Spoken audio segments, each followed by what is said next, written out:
nag-delete pa siya. Suggestion na yun. Pag in-enter nyo, yun yung pangalan niya. Pero since nag-delete pa lang siya, temporary pa lang, kaya natin binabackspace para mapalitan natin yung gusto natin pangalan.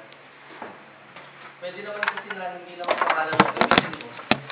O hindi, minsan gagawa ko ng right click, new folder Brian. Palitan ko ng pangalan Brian. So susunod ng Brian, gagawa ulit ako dun ng mga folders. Lalagyan ko siya ng mga documents, letters, mga files, iba-ibang folder dun sa loob ng aking folder. Parang ganyan sa actual. Halimbawa yung bodega, gumawa ko ng cabinet ko dyan.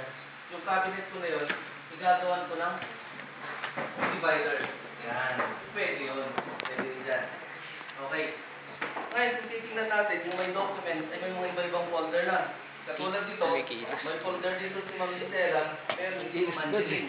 Eh dyan po, kanino mga folder ang nandyan? Ba't nakicharge mo na ako ah? Saan po? Angelico Divida. Dito po ma'am, isang folder na folder ni Ma'am Gisela, tsaka Mike. Dito dalawa din po dyan.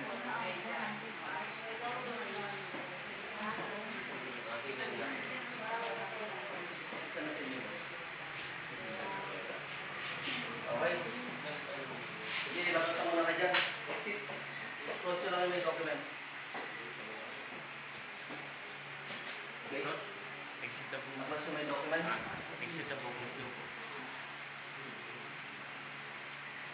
Click X. Pambilin daw, okay na? Sige.